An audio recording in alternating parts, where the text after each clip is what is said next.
everyone. അപ്പോൾ 10ാം ക്ലാസ്സിന്റെ എക്സാമിന് ഷുവർ ആയിട്ട് ചോദിക്കുന്ന ഒരു ക്വസ്റ്റ്യൻ ആണ് നമ്മൾ ഇന്ന് ഡിസ്കസ് ചെയ്യാൻ പോകുന്നത്. അപ്പോൾ ഈ ക്വസ്റ്റ്യൻ ഏത് രീതിയിലും ചോദിക്കാം, പക്ഷെ അതിന്റെ ആൻസർ എന്ന് പറയുന്നത് ഇദ്ദേഹമാണ്. ആരാണ്?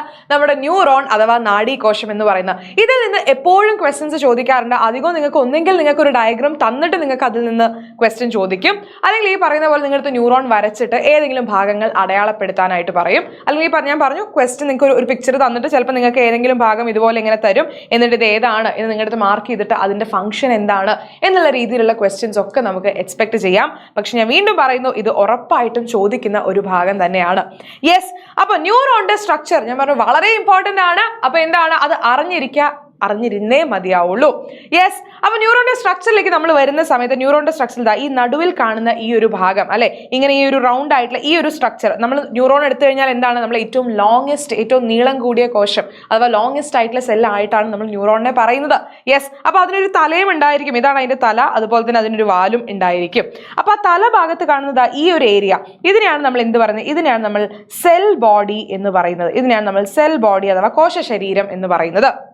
ഓക്കെ, അപ്പൊ ഈ സെൽ ബോഡിയിൽ നിന്നും ഈ കോശ ശരീരത്തിൽ നിന്നും നമ്മൾ നോക്കിക്കഴിഞ്ഞാൽ ഇവിടേക്ക് കുറെ ഫിലമെന്റ്സ് വരുന്നതായിട്ട് കാണാം. ഈ ഭാഗം, ഓക്കെ, ഈ ഒരു ഭാഗം ഇങ്ങനെ ഈ സെൽ ബോഡിയിൽ നിന്നും കുറെ ചെറിയ ചെറിയ ഷോർട്ട് ആയിട്ടുള്ള ഫിലമെന്റ്സ് അഥവാ ചെറിയ എന്താണ് നീളം കുറഞ്ഞ തന്തുക്കൾ വരുന്നതായിട്ട് കാണാനായിട്ട് പറ്റും. ഈ ഷോർട്ട് ആയിട്ടുള്ള ഫിലമെന്റിനെയാണ് നമ്മൾ എന്ത് പറയുന്നത് ഡെൻഡ്രോൺ എന്ന് പറയുന്നത്. ഇതിനെയാണ് നമ്മൾ ഡെൻഡ്രോൺ എന്ന് പറയുന്നത്. ഡെൻഡ്രോൺ എന്ന് പറയും. ഓക്കെ, ഇനി ഈ ഡെൻഡ്രോണുകൾ നിങ്ങൾ ശ്രദ്ധിച്ച് നോക്കുകയാണെന്നുണ്ടെങ്കിൽ ഡെൻഡ്രോണിൽ നിന്ന് നമുക്ക് ഇങ്ങനെ നോക്കടാ, ഇതുപോലെ കുറെ ബ്രാഞ്ചസ് അല്ലെ, കുറെ ശാഖകൾ. ഇതാണ് നമ്മുടെ ഡെൻഡ്രോൺ. അതിൽ നിന്നും പിന്നെ ഇങ്ങോട്ടൊക്കെ കുറെ ശാഖകൾ ഇങ്ങനെ വരുന്നതായിട്ട് കാണാനായിട്ട് പറ്റും അല്ലെ. അതിൽ നിന്നും കുറെ ശാഖകൾ വരാം. ഡെൻഡ്രോണിന്റെ ആ ശാഖകളെയാണ് നമ്മൾ എന്ത് പറയുന്നത് ഡെൻഡ്രൈറ്റ് എന്ന് പറയുന്നത്. അതിനെയാണ് നമ്മൾ ഡെൻഡ്രൈറ്റ് എന്ന് പറയുന്നത്. ഡെൻഡ്രൈറ്റ്. ഓക്കെ, അപ്പൊ ഡെൻഡ്രോൺ എന്ന് പറയുന്നത് ചെറിയ നീളം കുറഞ്ഞ തന്തുവാണ്. എവിടെ നിന്ന് വരുന്ന തന്തു? നമ്മുടെ സെൽ ബോഡിയിൽ നിന്ന് വരുന്ന നീളം കുറഞ്ഞ തന്തുവാണ് ഏത് ഡെൻഡ്രോൺ എന്ന് പറയുന്നത്. അതിൽ നിന്നും വീണ്ടും വരുന്ന ഈ ശാഖകളെയാണ് നമ്മൾ എന്ത് പറയാ ഡെൻഡ്രൈറ്റ് എന്ന് പറയുന്നത്. ഡെൻഡ്രൈറ്റ്. ഇനി ഇതിൽ കാണുന്നത് ഈ നീളം കൂടിയ ഈ ഒരു ഭാഗം, ഈ നടുവിൽ കാണുന്നത് ഈ ഒരു നീളം കൂടിയ ഭാഗം, ആ ഭാഗമാണ് എന്ത് ആക്സോൺ. ഈ ഭാഗത്തിനെ നമ്മൾ എന്ത് പറയാ ആക്സോൺ എന്ന് പറയുന്നത്. ഇതിനെയാണ് നമ്മൾ ആക്സോൺ എന്ന് പറയുന്നത്. ആക്സോൺ. ഇനി നിങ്ങൾ കൃത്യമായിട്ട് നോക്കിക്കഴിഞ്ഞാൽ ഈ ആക്സോണിന്റെ ചുറ്റുമായിട്ട് ഇവിടെ നിങ്ങൾക്ക് കുറേ സെല്ലുകൾ കാണാം അല്ലെ.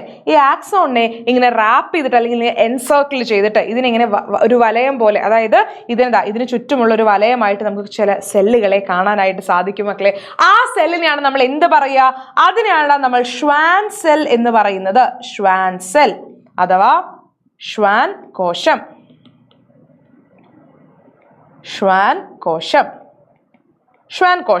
ഓക്കെ, അപ്പൊ ഷ്വാൻ കോശം എന്താണ്? ഈ പറയുന്ന ആക്സോണിനെ വലയം ചെയ്തിരിക്കുന്ന അല്ലെങ്കിൽ എൻസർക്കിൾ ചെയ്തിരിക്കുന്ന സെല്ലുകളാണ് ഇത് ഷ്വാൻ സെൽ എന്ന് പറയുന്നത്. ഇനി നമ്മൾ പറഞ്ഞു ഈ നീളം കൂടിയ ഭാഗമാണ് എന്ത് ആക്സോൺ.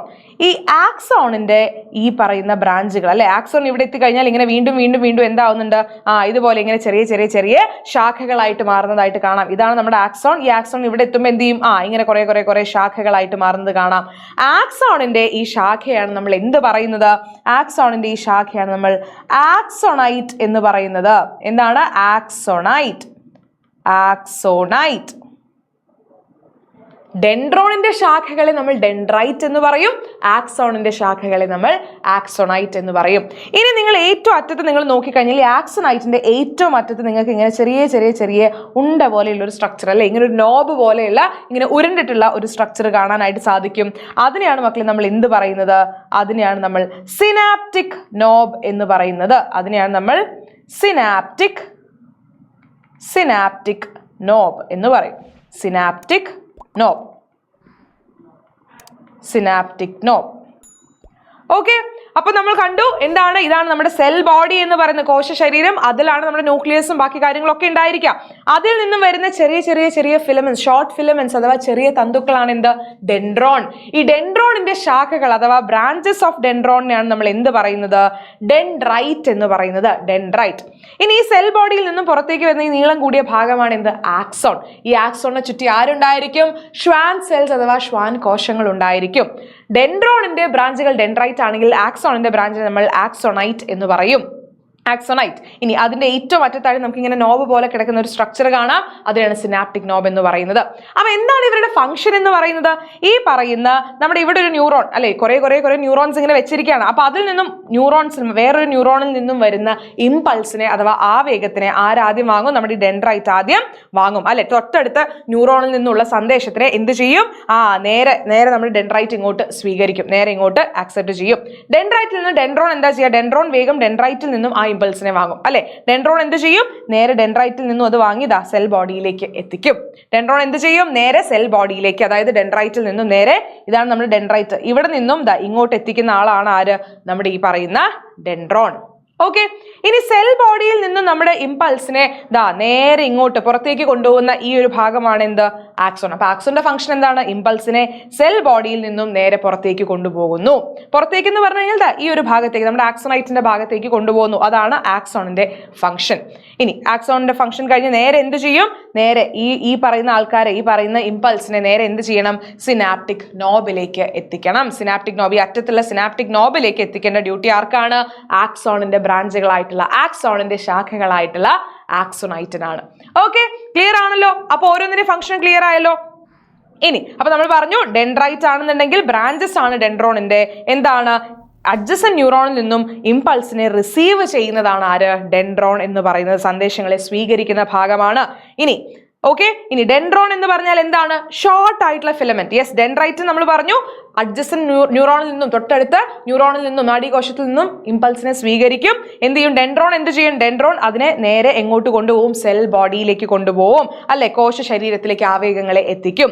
അപ്പോ അതിന് നമ്മൾ പറഞ്ഞു, അത് കഴിഞ്ഞ് ആരാണ്, നമ്മുടെ ആക്സോൺ ഉണ്ട്, ഏറ്റവും ലോങ്സ്റ്റ് ആയിട്ടുള്ള ഫിലമെന്റ്. അത് എന്ത് ചെയ്യും, സെൽ ബോഡിയിൽ നിന്ന് പുറത്തേക്ക് കൊണ്ടുപോകും അല്ലെ, കോശ ശരീരത്തിൽ നിന്നും ആവേഗങ്ങളെ പുറത്തേക്ക് കൊണ്ടുപോകുന്നു. അതിനെ ചുറ്റിയിട്ട് ആരുണ്ടായിരിക്കും, നമ്മുടെ ഷ്വാൻ സെൽ ഉണ്ടായിരിക്കും. അതിനെ ചുറ്റി നമ്മുടെ ഷ്വാൻ സെൽ ഉണ്ടായിരിക്കും. ഓക്കെ, ഷ്വാൻ സെൽ ഉണ്ടായിരിക്കും. അത് കഴിഞ്ഞ് ഏറ്റവും അറ്റത്തായിട്ട് ആരുണ്ടായിരിക്കും, ആക്സോണൈറ്റ് ഉണ്ടായിരിക്കും. ആക്സോണിന്റെ ശാഖകളാണ് ആക്സോണൈറ്റ്. അത് നേരെ എന്ത് ചെയ്യുന്നു, സിനാപ്റ്റിക് നോബിലേക്ക് എത്തിക്കുന്നു. ഇനി അങ്ങനെയാണെന്നുണ്ടെങ്കിൽ എന്റെ ചോദ്യം ഇതാണ് മക്കളെ, എന്താണ് നമ്മുടെ സിനാപ്റ്റിക് നോബിന്റെ ഫംഗ്ഷൻ എന്ന് പറയുന്നത്? സിനാപ്റ്റിക് നോബിന്റെ ഫംഗ്ഷൻ എന്താണ്? സിനാപ്റ്റിക് നോബിന്റെ ഫംഗ്ഷൻ നിങ്ങൾക്ക് അറിയുമെങ്കിൽ തീർച്ചയായിട്ടും താഴെ കമന്റ് ചെയ്യുക. അപ്പൊ ഇനി ഈ ന്യൂറോൺ മാത്രമേ നമ്മൾ പഠിച്ചുള്ളൂ, ഇതിനെ പറ്റിയുള്ള കുറേ കാര്യങ്ങളുണ്ട്. ആ കാര്യങ്ങളൊക്കെ നമ്മുടെ നാളത്തെ ലൈവിൽ ഉണ്ടായിരിക്കും. അപ്പൊ മക്കൾ എന്ത് ചെയ്യാം, മറക്കാതെ ലൈവിലേക്ക് കൃത്യമായിട്ട് എത്തുക. നിങ്ങളുടെ ഫ്രണ്ട്സിനെ ഒക്കെ കൂട്ടി കൃത്യസമയം, അതായത് 7 മണിയാകുമ്പോൾ തന്നെ നമ്മുടെ ഏഗൻ SSLC ചാനലിലേക്ക് വരിക. അടിപൊളിയായിട്ട് ഈ ചാപ്റ്റർ നമുക്ക് തകർത്ത് പഠിക്കാം. ഓക്കെ, അപ്പൊ വീഡിയോ ഇഷ്ടപ്പെട്ടു എന്നുണ്ടെങ്കിൽ ലൈക്ക് ചെയ്യാൻ മറക്കരുത്. സിനാപ്റ്റിക് നോബിന്റെ ഫംഗ്ഷനും കമന്റ് ചെയ്യാനായിട്ട് മറക്കരുത്. ഫ്രണ്ട്സിന് ഷെയർ ചെയ്ത് കൊടുക്കാനും മറക്കരുത്. അപ്പൊ എല്ലാവർക്കും ബൈ ബൈ.